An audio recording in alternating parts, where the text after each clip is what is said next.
đây nhá, phỏng vấn đi nhá, sẵn sàng chưa?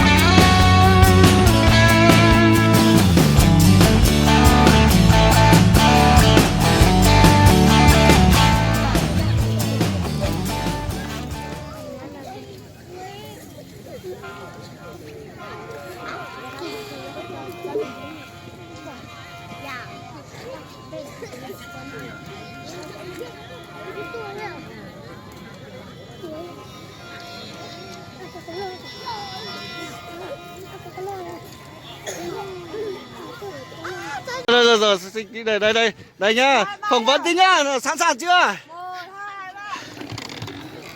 Chạy nữa.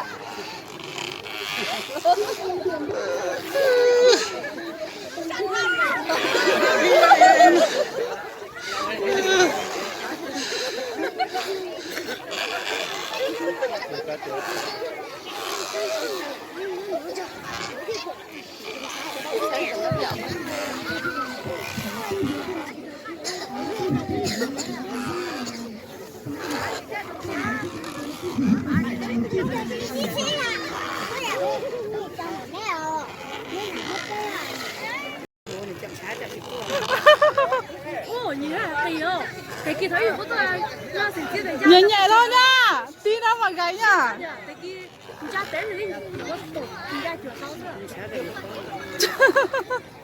Nhẹ nhẹ thôi.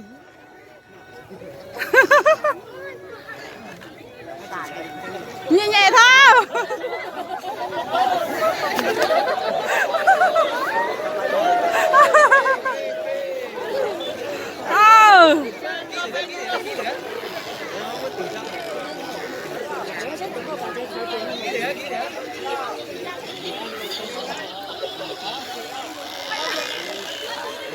Bắt hai người. Ôi, rồi cái à, từ lần sau. Chú ý nha.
Hả?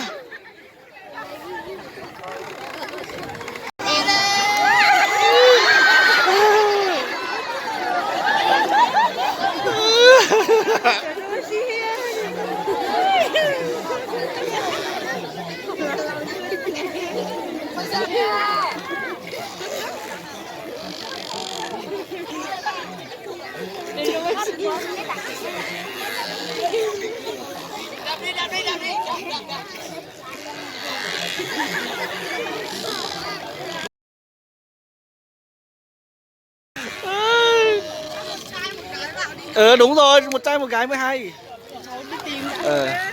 Không, con được rồi.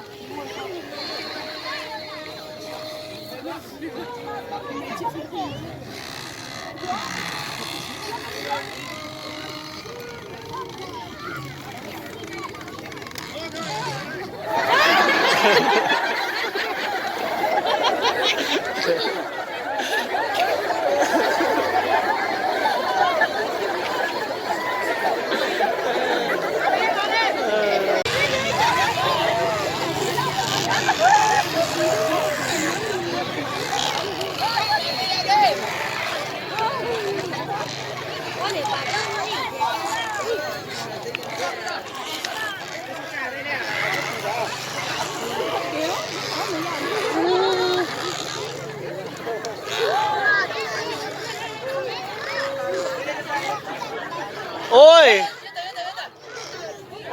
từ từ nha, từ từ nha.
Lùi ra thì nó không bắn được vào thanh kia đâu.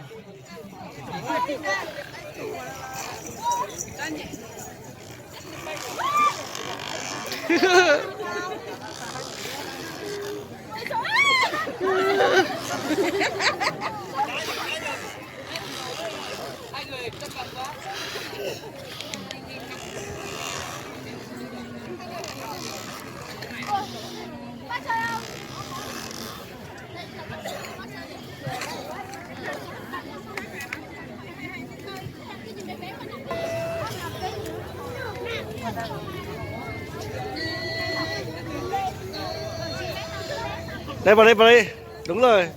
Đấy. Đây, ngồi lên đây. Để chú tìm kìa chưa. Đấy.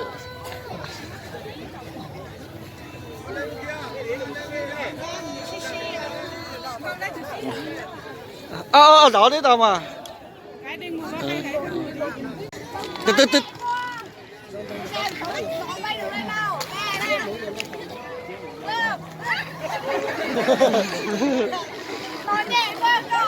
Thì cháu dùng chân đạp thế này để hất lên là nó đây. Đúng rồi.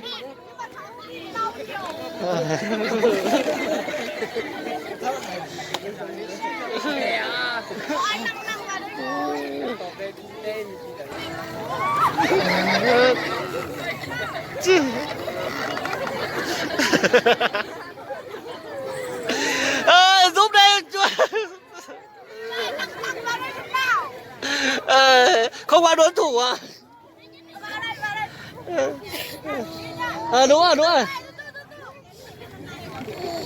Cho em kêu vào.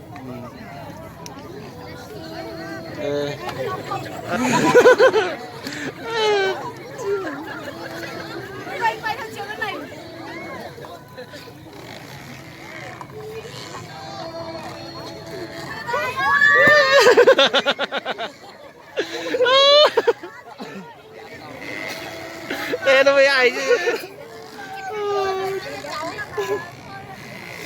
Với trả thiết tí nhanh hết cỡ ra mà.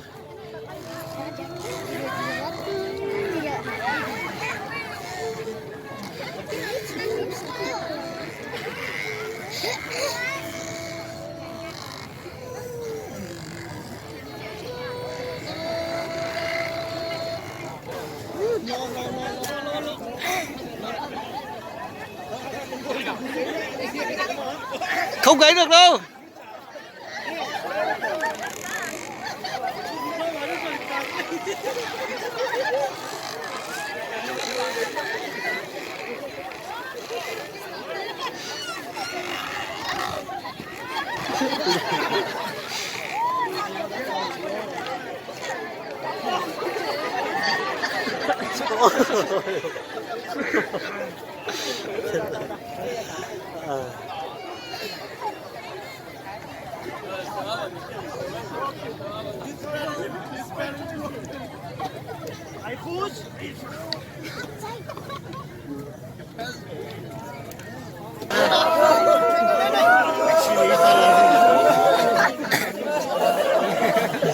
Chỉ có chả lắm.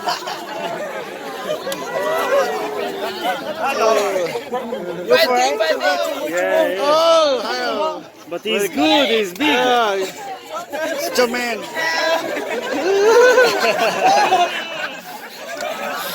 Very strong.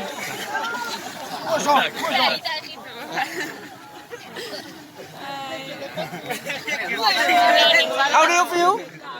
Very good, very Ah, very good. Okay. You can play with him. Me? Yeah, okay. You can try. You can try with 1 month. Okay.